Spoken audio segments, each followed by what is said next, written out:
যে সমস্ত স্টুডেন্ট 2025 সালে West Bengal Council of Higher Secondary Education থেকে উচ্চ মাধ্যমিক পরীক্ষা দিতে যাচ্ছ, তাদের সবাইকে confident English with Partha sir এই টিউটোরিয়াল চ্যানেলে স্বাগত। আজকে আমি তোমাদের যে আসন্ন উচ্চ মাধ্যমিক পরীক্ষা তার প্রোস সেকশনের মানে ইংলিশ প্রোস সেকশনের একটা ইম্পর্টেন্ট প্রশ্নের উত্তর লেখা। আজকে আমি তোমাদের 3 কোয়েশ্চেন্স বাই লিও টলস্টয় এই ছোট গল্পটির থেকে একটা ইম্পর্টেন্ট প্রশ্ন লেখাবো। আমি তোমাদেরকে অলরেডি আসন্ন উচ্চ মাধ্যমিক পরীক্ষার ইংরাজির একটা সাজেশন দিয়েছি এবং সেখানে এই লিও টলস্টয়ের 3 কোয়েশ্চেন্সের তার উপরে 3টে প্রশ্ন রেখেছি। তার মধ্যে বলেছি 1 এবং 2 এই দুটো খুবই ইম্পর্টেন্ট, মানে একটা বেশি ইম্পর্টেন্ট, 2টা একটুখানি কম ইম্পর্টেন্ট, কিন্তু এই দুটো করে গেলেই আশা করছি তোমরা উচ্চ মাধ্যমিক পরীক্ষার প্রশ্নে কমন পেয়ে যাবে। তারপরেও আরও একটা প্রশ্ন আমি রেখেছি, যারা অনেকেই 4টে করবে না, 2টো বা 3টে করবে, যারা ওরকম একটুখানি রিস্ক নিয়ে করবে তাদেরকে একটা টপিক খুব ভালো করে জেনে যেতেই হবে। মানে আমি মিনিমাম 4টের জায়গায় 3টে করো, 2টো করো না, এটা আমার বারবার করে তোমাদের কাছে অনুরোধ। তারপরেও যদি কেউ ভুল করে সেরকম ঘটনা ঘটিয়ে ফেলো, মানে হামেশাই এই ঘটনাটা ঘটে, তাহলে তোমরা যে লিও টলস্টয় যে 3টে প্রশ্নই দিয়েছি 3টে প্রশ্নকেই তৈরি করে যাবে। যদিও আমি 3টে প্রশ্নের উত্তর লেখাবো না, আজকে আমি একটা প্রশ্নের উত্তর লিখিয়ে দিচ্ছি, মানে কিভাবে সেই উত্তরগুলো লিখলে তোমরা 100তে 100ই পাবে, মানে 100% মার্কস পাবে, সেরকম একটা উত্তর আমি লিখিয়ে দিচ্ছি। আরও একটা আমি এই 3 কোয়েশ্চেন্সের উপরে আরও একটা উত্তর লিখিয়ে দেবো, মানে যে দুটো আমার সাজেশনের মেন কোয়েশ্চেন সেই দুটোরই উত্তর আমি লিখিয়ে দেবো। আর যেটা 3 নম্বর সবাইকে দেখে যেতে বলছি সেই উত্তরটা তোমরা নিজেরাই করে নেবে, মানে ইনফ্যাক্ট এই উত্তর থেকেই সেই উত্তরও তোমরা পেয়ে যাবে। একটু গুছিয়ে লিখে নিও, ঠিক আছে? কারণ আমার অতটা করে দেওয়ার মতো টাইম নাই। যেটা আজকে তোমাদের যে উত্তরটা লেখাবো, এই প্রশ্নটা এবারের উচ্চ মাধ্যমিক পরীক্ষার জন্য ভেরি ভেরি ইম্পর্টেন্ট, মানে এটার আসার সম্ভাবনা সব থেকে বেশি 3 কোয়েশ্চেন্সের উপরে।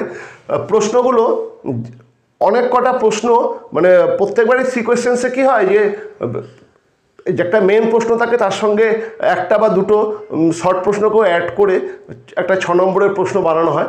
এতে উত্তর মানে উত্তরের নম্বর পাওয়াটা সোজা, কারণ যেহেতু পার্টে অনেক কটা প্রশ্ন থাকে, নম্বর পাওয়াটা সোজা, কিন্তু আবার সব কটাকে মনে রাখা সেই ব্যাপারটা একটা ইম্পর্টেন্ট ব্যাপার। কাজে আমি যে প্রশ্নটা উত্তর লেখাচ্ছি এখানে বেশ কয়েকটা পার্টের উত্তরও আছে। এটা হলো একটাই প্রশ্ন, এই একটা প্রশ্নের সবকটা পার্ট যে তোমাদের পরীক্ষায় পড়বে এমন কোনো ব্যাপার না, আমি অলরেডি আমার সাজেশনে বলেও দিয়েছি। কিন্তু যে পার্টগুলো মানে বারবার ঘুরিয়ে ফিরিয়ে পড়েছে, এই প্রশ্নটার সঙ্গে যে পার্টগুলো ঘুরিয়ে ফিরিয়ে পড়ে, আমি সেই প্রশ্ন এবং তার পার্টগুলোকে নিয়েই একটা উত্তর লিখেছি। মানে এই একটা যদি তোমরা পড়ে যাও, আশা করছি এর মধ্যে যাই আসুক তোমরা পেয়ে যাবে। তারপরেও আমি আরও একটা উত্তর লিখিয়ে দেবো নেক্সট টিউটোরিয়ালেই, কিন্তু 3 নম্বর উত্তরটা আমি লেখাবো না। ওকে, যাই হোক, চলো দেখে নিই যে প্রশ্নগুলো কি রেখেছি এবং উত্তরটাই বা কী রেখেছি। আমি খুব সোজাভাবে উত্তরগুলো লিখিয়ে দিয়েছি, 2বার পড়লেই তোমাদের তৈরি হয়ে যাবে এবং এটা লিখলে তোমরা 100% মার্কসই পাবে। ওকে, চলো দেখে নিই। কোটেশনের মধ্যে all the answers being different, the tsar agreed with none of them, quote complete. মানে এটা একটা বইয়েরই উদ্ধৃতাংশ এই 3 কোয়েশ্চেন্সের। All the answers being different, the tsar agreed with none of them, সবকটা উত্তরই যেহেতু একে অন্যের থেকে আলাদা, যার কোনো উত্তরটাকেই তিনি পছন্দ করলেন না বা মেনে নিলেন না। প্রশ্নটা আসে, what were the questions that had occurred to the tsar, কী কী প্রশ্ন জারের মাথাতে উদয় হয়েছিল। What are the questions that had occurred to the tsar, কী কী প্রশ্ন জারের মাথাতে উদয় হয়েছিল। এটা আরও একটাভাবে আসে, সেজন্য আমি ব্র্যাকেটে সেই প্রশ্নটাও লিখে দিয়েছি। What were the questions to which the tsar got different answer, কোন প্রশ্নগুলোর উত্তর জার বিভিন্ন রকম পেয়েছিল। What were the questions to which the tsar got different answers, কোন প্রশ্নের উত্তরগুলো জার বিভিন্ন রকম পেয়েছিল। এটার second part, why did he need correct answers to those questions, এই প্রশ্নের উত্তরগুলো জানা জারের জন্য খুব দরকারি ছিল কেন। ওকে, এটা second part, why did he need correct answers to those questions. 3 number part, why was he dissatisfied with the answers given by the scholars and learned men, কেন জ্ঞানী ব্যক্তিরা তাকে যে উত্তরটা দিয়েছিলেন সেই উত্তরে তিনি খুশি হতে পারেননি। জ্ঞানী ব্যক্তিরা বিভিন্ন উত্তর জারকে দিয়েছিল, কিন্তু কেন জার সেই উত্তরে খুশি হতে পারেনি, সেটা হচ্ছে আমাদের তৃতীয় প্রশ্ন, যে why was he dissatisfied with the answers given by the scholars and learned men. Next part, did the tsar decide to consult when he was not satisfied, যার কার সঙ্গে আলোচনা করবেন বলে মনস্থ করলেন, যখন এই উত্তরগুলো তার পছন্দ হয়নি তখন তিনি কার সঙ্গে আলোচনা করতে চেয়েছিলেন। ওকে, আর next part, where did the person live whom the জাজ ডিসাইডেড টু কনসাল্ট, সেই মানুষটি যার সঙ্গে যার আলোচনা করতে চেয়েছিলেন তিনি কোথায় বাস করতেন। এবং last part, what was he famous for, সেই লোকটি কিসের জন্য বিখ্যাত। এই শেষের যে তিনটে সবই 1 নম্বরের প্রশ্ন, কোনোটাই একসঙ্গে পড়ে না, মানে ওই প্রথম দুটো পার্টের সঙ্গে যে কোনো একটা পরে নিয়ে 6 নম্বরের প্রশ্ন হয়। প্রথম পার্টটায় 3 নম্বর থাকে, পরের পার্টটায় 2 নম্বর থাকে সাধারণত, এবং শেষের যে কোনো একটা পার্টে 1 নম্বর থাকে, নিয়ে 6 নম্বর প্রশ্নটা সেট হয়। এটাতে নম্বর তোলা সব থেকে সোজা, খুব সোজা উত্তর। চলো একবার আমরা ছট করে দেখে নিই। ইন লিও টলস্টয়েস কোটেশনের মধ্যে 3 কোয়েশ্চেন্স, মানে এটা যেহেতু গল্পটার নাম সেই জন্য আমরা কোটেশনের মধ্যে রেখেছি কমা, আমরা লিও টলস্টয়ের গল্প 3 কোয়েশ্চেন সেটাও মেনশন করে দিলাম। In Leo Tolstoy's 3 question comma the tsar wanted answers to 3 crucial question. Leo টলস্টয়ের 3 কোয়েশ্চেন্স গল্পে যার 3টে খুব গুরুত্বপূর্ণ প্রশ্নের উত্তর চেয়েছিলেন। The first one was hyphen what would be the right time to begin everything. প্রথম প্রশ্নটা হলো কোনটা হচ্ছে সঠিক সময় কোনো কাজ শুরু করার, কোনটা সঠিক সময়। What would be the right time to begin everything question mark. Next তারপরের line, the second one was who are the right people to listen to and whom to avoid. কোন লোকের কথা শুনবো এবং কাদের কথা আমরা শুনবো না বা তাদের কাছ থেকে সরে আসবো, question mark. Next line, the third one was what would be the most important thing to do, কোন কাজটা সব থেকে গুরুত্বপূর্ণ মানে সেই সময় শুরু করার জন্য। এই 3টে প্রশ্নের উত্তর যার চেয়েছিলেন। আমাদের উত্তরটা এরকমভাবে লিখতে হবে। প্রথম যে পার্টটা আমাদের রয়েছে যে what were the question that had occurred to the tsar, এই 3টে প্রশ্ন জারের মাথাতে উদয় হয়েছিল। অথবা যদি এরকম আসে what were the questions to which the tsar got different answers, এইটা লিখবে this were the questions to which the tsar got different answers. এই প্রশ্ন 3টে লেখার পরে একটা লাইন লিখে নেবে, না লিখলেও চলবে, না লিখলেও 100% মার্কসই পাবে। তারপরেও কেউ যদি আরও ভালো করতে চাও, মানে টোটাল খাতার ইমপ্রেশনকে আরও ভালো করাতে চাও, তাহলে এটার পরে লিখে নেবে those were the questions to which the tsar got different answer, বা these were the questions to which the tsar got different answer.